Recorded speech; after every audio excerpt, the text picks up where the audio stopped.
Hi guys, welcome back to my channel. It's Angela. So before it rains again, I thought I would do another quick video the decks I got in July. So without further ado, because it may start raining here in a minute again, I'm going to go ahead and show the decks I got in July. I got 6 decks. What a way to restrain myself. But yeah, I couldn't help it. So the first one I got was it's illustrated by Jason Engel, Mausolea, Oracle of Souls. And as soon as I saw it, I was like, I need it. I need this deck in my life. Little black ribbon in there. It's a low Scarabero deck, of course. It's several languages in that booklet. There's actually a few spreads in there too. Cardstock is typical, what you would deem as typical Oracle low Scarabero, because the Oracles are different than the, I feel like the paper is different on the 2 Oracle decks I have versus all the mini tarot deck I have of low Scarabero. But this deck is pretty stinking neat.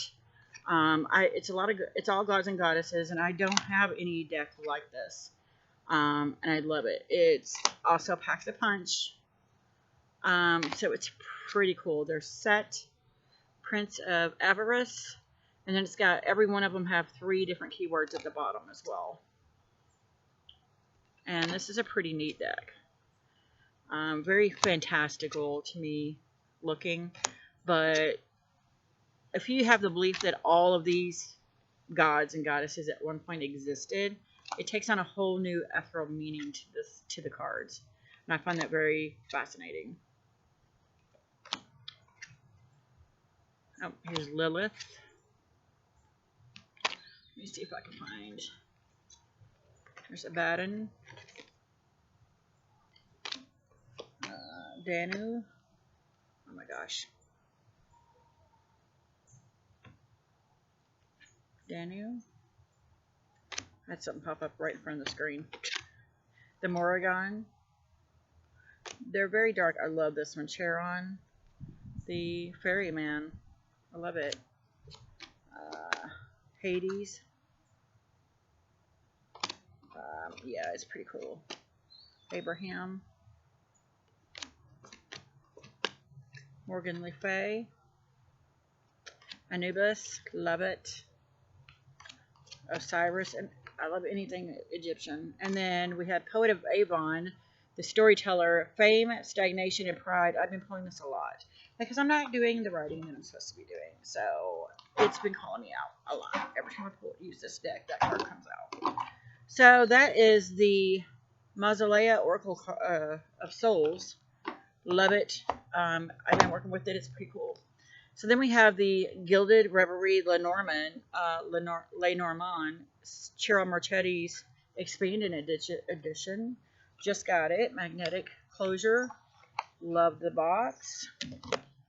I know I talked about this. It comes with a cute little book. Talked about this deck. It comes gilded, gold gilded, beautiful, like playing card size. And that's actually, to me, a little bit bigger than what I would deem as a Lenormand deck. But this is the deck that really introduced me to Cheryl Marchetti's work. I now have like 6 decks. This is the only Lenormand deck of his I have. I have a couple other Lenormand decks now, but this is the Lenormand deck that I didn't even know what Lenormand was when I got this. And it was a knockoff. And then I just recently replaced it with this legit version. But this is a beautiful, beautiful, beautiful deck. And I tend to use Lenormand decks because I only have like 4 Lenormand decks. I tend to use them more for medium mystic reads than what they're intended for. So I find that interesting. That's exactly what I've been going to be using this one for. I haven't really used it yet, but I actually have, because I have a friend that passed away a few weeks ago. And this card came up, and she loved flowers. And then the dog came up, and she has this dog that she kind of took in. That's now her daughter's dog. And both of those came up, and I'm like, oh, like she's here. I could feel it, feel that she was present. So that's pretty cool. Yeah, here's the dog that came up. so sweet and so cute, and so is her dog. So, and then we have there's two males.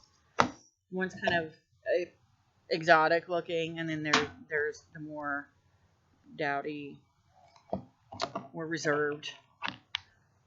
And so, yeah, this is the Gilded, Cheryl Marchetti's Gilded Reverie Lenormand expanded edition. So then we have Colin Baron Reed's Enchanted Map Oracle cards. It is the second edition of her deck, of this deck. The other one is brown. I don't have it, but it's been on my list for a very long time. And then this one came out with the little blue tones, and I actually love that much better. And the back's better, and it's borderless, because the other one's not. But there's the backs, and you guys have seen this deck many times. This one's borderless version, and it's got, the bottom is this little teal looking blue color to match the backs. And I've used this quite a bit here lately, as well. It works fantastic with what deck am I using? Oh my gosh, I can't even think about it. The Meraki Tarot, that's the book. But it works really well with that deck. And this is very beautiful, very fantastical. I love it. Look at this cute little fairy sitting on the eggs. That's so cute. Little dragon on her arm. And yeah, it's really just a really cool, beautiful deck. Beautiful.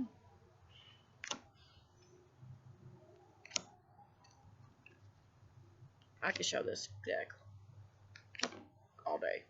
Love this Solitude card. This cracks me up. It's a raccoon wearing a nurse's hat, taking care of a fox. It's just so cute, and it's Heal the Ouch. So adorable. Look at this, a fairy on a dolphin. Just right. Deep freeze. Like, come on. Gorgeous, gorgeous cards. Gorgeous cards. So that is my Enchanted Map Oracle, second edition. None of the cards are different, just they're more borderless, and the color of the book and the box and the backs are different. So yeah, and that's why I call it Baron Reed. So we're down to 3 decks. I'm going through them pretty fast. So the next one is the Smith-Waite Centennial Tarot. And this is another one that I had a knockoff version of in a mini box like this big. It's US Games published. And I forgot to tell you, this one is Hay House.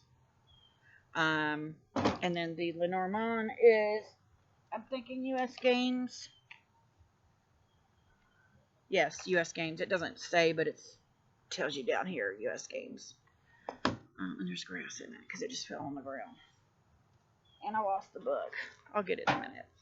So, everybody's seen this deck, though. I'm just really late to the party getting it because I didn't think I wanted it. And I'm like, well, I'm replacing all of my other decks that I got that were fakes.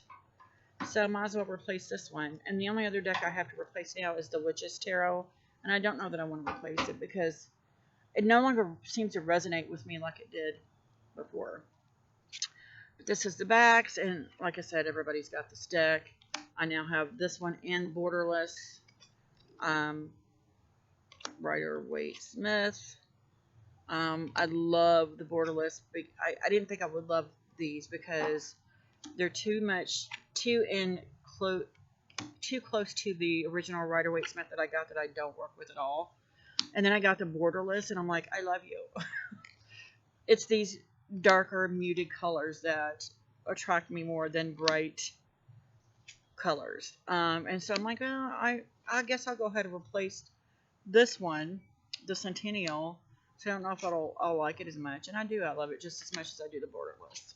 Even though it's got borders, and I hate borders. They're not obtrusive. They don't take away from the image. But to be honest, if I'm going to reach for one, it's going to be the borderless or my 2.0 because the colors in that are just completely different and they're amazing. I do have another one on its way to me that I found that it's beautiful, and it's got like pink paint splatters on it. So that's going to be interesting. So this is the Centennial Rider-Waite-Smith, and like I said, everybody's seen this deck, so I ain't going to go crazy with that. So let's leave that there. I'm going to put it back in the box in case we do get another sprinkle. So we're down to 2 decks. So exciting, because this deck I did not think I would like. I got it because it's been nagging me to get it, and then I got it, and I'm like, I love this deck. And it is the Nightmare Before Christmas Tarot deck and guidebook by Minerva Siegel. I got the Supernatural Tarot, and I didn't like it as much as I thought I would. This box, the book, the backs are gorgeous. It still has that like rose petally velvety feel to it, like the Supernatural Tarot does. The backs are just amazing. That's what attracted me to this deck before I even really liked the cards. And then I started working with it. I'm like, this deck is gorgeous. It reads amazing. Some of the pips are not pips. They're scenic or have people in them. So it's not a full-on pip deck. And I think that's what attracts me more to it, because I'm not really one for pips. I do have a few pip decks, but this one is just, I don't know. It's just, it reads fantastic. Even when it is a pip card, it reads fantastic. So I'm really chomping at the bit now, and it's been pushed back twice now for the, oh my God, the, why can't I see it? The Villains Tarot, which is all the Disney villains by Minerva Siegel also, and the Alice in Wonderland Tarot. And the Villains Tarot was supposed to come out in July. It was pushed back to the end of August, and now the date on it says November 9th. So I'm getting frustrated because I want that deck in my life so bad, because I know it's going to be just like this. It's going to read just like this one does. And then the Alice in Wonderland Tarot, it'd probably be, if you've seen the images of it by Minerva Siegel also, it is going to probably be my first cutesy deck ever, because it is so cute, so adorable, and it's the only cutesy deck I've really ever been attracted to. So I can't wait for those two to come out. They're both going to come out in like October, November now. But I'm so excited. I'm like, maybe I am a fan of Minerva Siegel, because the Supernatural deck kind of let me down. Because it again was not, it's not completely pep deck, but there, to me, was, I could have got better images for some of the cards. But this deck it reads fantastic. I feel completely different opposite with this deck. And I love it so much. So yeah, that is the Nightmare Before Christmas Tarot. And I love it to pieces. And it just shuffling it does something to me. Awesome. So that is the Nightmare Before Christmas Tarot. So now we're on to the last deck. And this is another deck that I saw walk through, and I'm like, I have to have it. And it reads fantastic as well. It's Priestess of Light Oracle. And I forgot to tell you, the publisher of the Nightmare Before Christmas is Insight Editions. And then this one is a Hay House deck. The Priestess of Light Oracle, like I said, I saw somebody using it. I'm like, what is that from? And I pulled it up, and it was on Amazon for like $15. And I'm like, I'm getting it. Comes with a great book. It's got a nice matte cardstock. It's a little thinner than what I'm used to for Hay House, but it works. This is the back. It's got this green trees in the background covering the moon. And this deck reads amazing also. And the images are just gorgeous. Just gorgeous. It is by Sandra Ann Taylor and Kimberly Weber, and it's a 53 card deck. I have nothing bad to say about this deck. It is amazing. It is beautiful. So beautiful. Gorgeous. And it reads fantastically.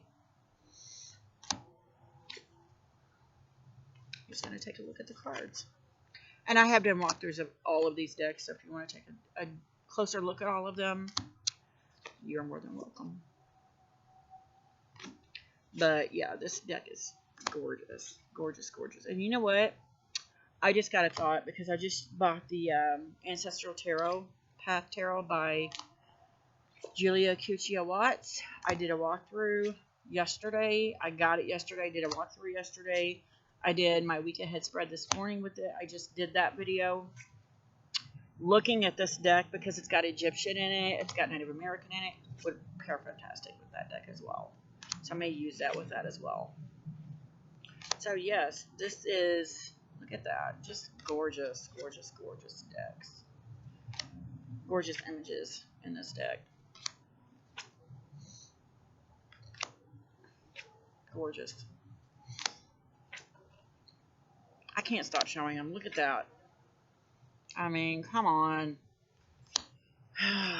Yes. It gives me the same vibe as the Ancestor Path Tarot did yesterday and this morning. Like, it gives me the feels. Like this ancestral, almost like remembering of what it's like to hold these cards that I've never owned before, if that makes sense. Yeah, and I'm almost done showing you all of these cards because they're gorgeous. Gorgeous. Gorgeous. So yeah, that is the, let me see if I got any more in here. Oh my gosh, look at that. Yeah, it's beautiful. Beautiful. I can't stop showing. Can't stop showing it. Yeah. So that is the decks I got in July, or yeah, we're in August. So yeah, the decks I got in July. They're gorgeous, gorgeous, gorgeous cards. Gorgeous decks. I love each and every deck I got in July. They are beautiful. Look at the inside of this box. I mean, come on, it's beautiful.